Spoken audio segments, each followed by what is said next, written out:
I started with absolutely no idea how to develop a game, but now, after countless hours of hard work, I've built this.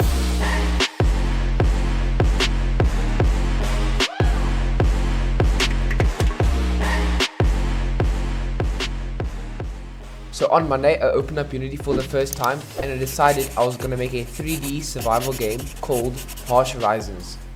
I looked up a Brackley's tutorial on first person movement and then I got straight to coding. The game turned out kinda boring, so I added some grass. I started off by using a grass mesh and it made my FPS drop like crazy.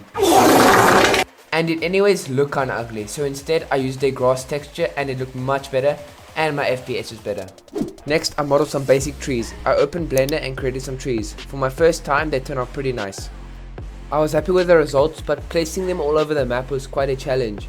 I tried using the default Unity Paint tree tool, but that didn't go as planned. For some reason, when painting the trees with the Unity Paint tree tool, it wouldn't show the tree health bar or the click to chop text. But luckily, after doing some research, I found this tool called Prefab Painter, which allowed me to place all kinds of prefabs around the map while showing the tree health bar and click to chop text. After placing all the different types of trees around the map, I decided to take it a step further and use Prefab Painter again to add rocks and bushes as well. As soon as I started filling in those details, the environment really began to come to life. Adding rocks and bushes added that extra layer of depth and made the world feel more natural and immersive. At that point, I was really starting to like how the game was coming together.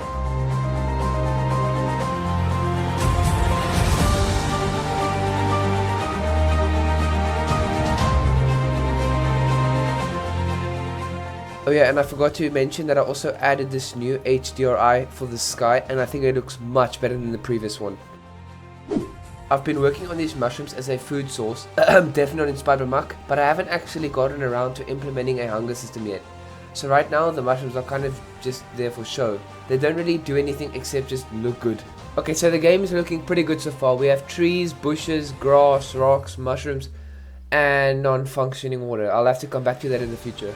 Anyways, now some of you might be wondering, how do you actually beat the game? Well, to be honest, I have no idea. So after some brainstorming, I came up with a plan. Why not add a few enemies that the player has to defeat in order to win? Quite simple, right? So now the goal is to take down these enemies and protect the island. Yeah, I know, it's a very common and repetitive game idea. But I'm running out of time to complete this video, so I need the quickest possible solution to get this video posted. Anyways, let's see how that turns out.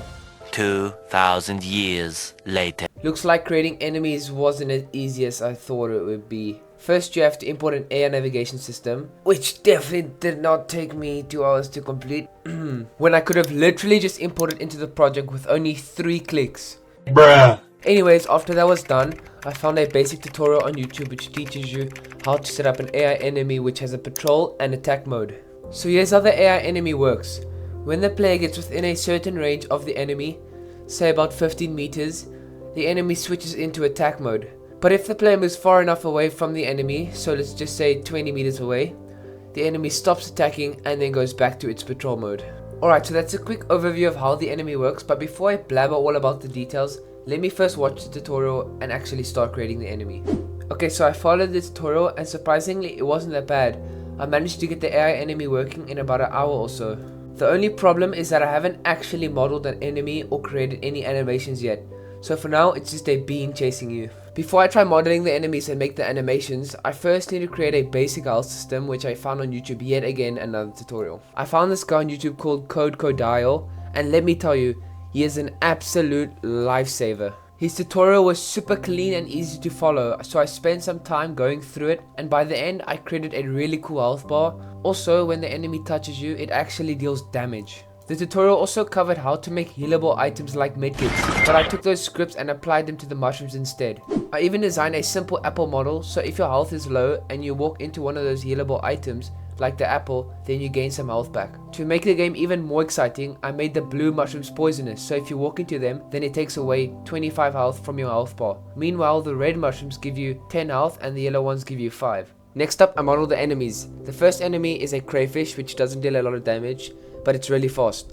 The second enemy is a gnome, or a witch, whatever you want to call it. And the third enemy is a massive stone golem, but I was thinking of making it a boss or something. The only problem is that the stone golem kind of just walks through the trees, and I have no idea I'm gonna fix that. Anyways, I also modeled a basic sword for the player and a simple animation for it. Originally I was gonna create animations for the enemies, but I don't think I'll be able to complete the animations in this video, so I'll leave it for the next video. Instead of creating animations for the enemies, I worked on a map and compass, which was relatively easy.